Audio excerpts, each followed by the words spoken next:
Bonjour à tous, soyez bien notre paroisse invisible, transformons le signe de la croix, car c'est Dieu qui nous rassemble au nom du Père, du Fils et du Saint-Esprit.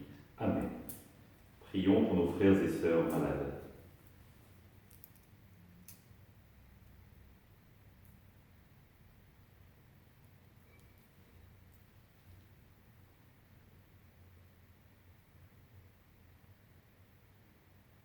Prions pour les soignants et tous ceux qui œuvrent pour le bien commun.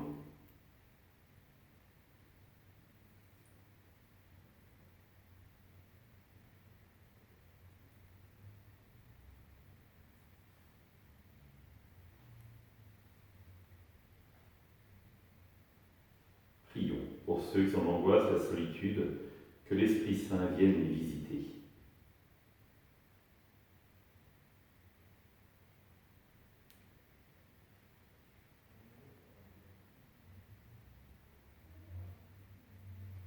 Pour manifester notre communion, je vais maintenant allumer cette bougie au cierge pascal.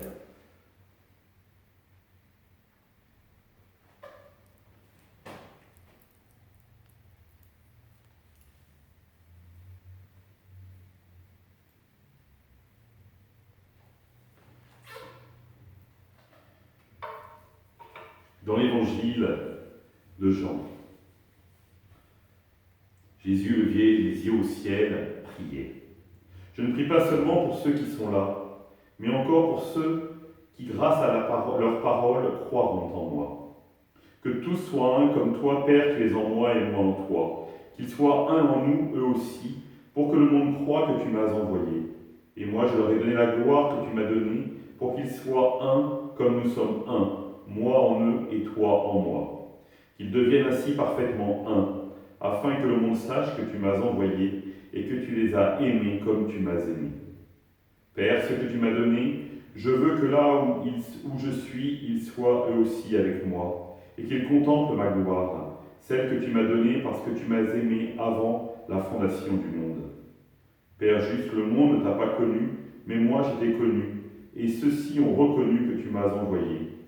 Je leur ai fait connaître ton nom, et je le ferai connaître pour que l'amour dont tu m'as aimé soit en eux, et que moi aussi, je sois en eux. Acclamons la parole de Dieu, louange à toi, Seigneur Jésus. Ce qui est merveilleux quand on prend la parole de Dieu dans l'évangile de Jean, c'est qu'on peut méditer dessus et le temps passe très vite parce que c'est tellement complexe parfois qu'on s'y perd un peu. Et donc ça nous permet, l'oraison nous permet de décortiquer vraiment chaque morceau du texte parce que la pensée du Christ est tellement dense que pour la recevoir, il faut vraiment ouvrir son cœur, ouvrir son intelligence pour pouvoir s'en nourrir.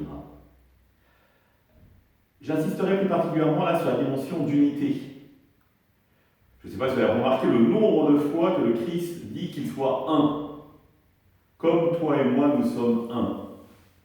Cette recherche d'unité est fondamentale pour le bien de la personne, pour le bien de chacun de nous, que nous soyons capables d'être un, aussi bien nous-mêmes personnellement que dans notre communauté. Mais, et nous le savons bien, l'exemple le plus criant, c'est la famille. Quand la famille est déchirée et qu'elle ne fait pas un, il y a une souffrance en nous qui est terrible. Comme si une blessure et nous étions marqués personnellement parce que la famille est marquée elle-même. Pour la dimension communautaire, il en est de même. Et donc, travailler à cette unité est quelque chose de déterminant. Nous le faisons pour notre famille, souvent en prenant soin des gens, en veillant sur elles, en priant pour elles, pour l'unité de la famille. Peut-être pourrons-nous nous dire, tiens, est-ce que je fais la même pour la communauté? Est-ce que je considère la communauté comme ma famille, et donc je prends soin d'elle comme ma propre famille de sang? Est-ce que je prie pour la communauté, pour l'unité des membres? Ce qui est important de retenir, c'est que de fait, l'unité est importante, mais avec une finalité profonde, nous dit Jésus, pour que le monde croie. Par 2 fois revient cette expression. Ainsi le monde croira que tu m'as envoyé. C'est-à-dire, c'est dans l'unité que nous aurons les uns envers les autres, que nous aurons tous ensemble, que nous témoignerons véritablement de l'amour de Dieu pour nous, pour la personne. Rappelez-vous, dans les premières communautés chrétiennes, les gens se convertissant en disant « Voyez comme ils s'aiment ». Et nous sommes invités à vivre de même pour que le monde croie. Alors oui, soyons des témoins heureux de la joie du Christ en nous. Soyons unifiés en nous, dans nos familles, dans notre communauté. Ainsi, les gens regarderont et diront « Ah oui, ils s'aiment, moi aussi, je veux vivre de cette unité, je veux être dans la joie. » Ensemble, nous prions. Notre Père, qui es aux cieux, que ton nom soit sanctifié, que ton règne vienne, que ta volonté soit faite sur la terre comme au ciel. Donne-nous aujourd'hui notre pain de ce jour.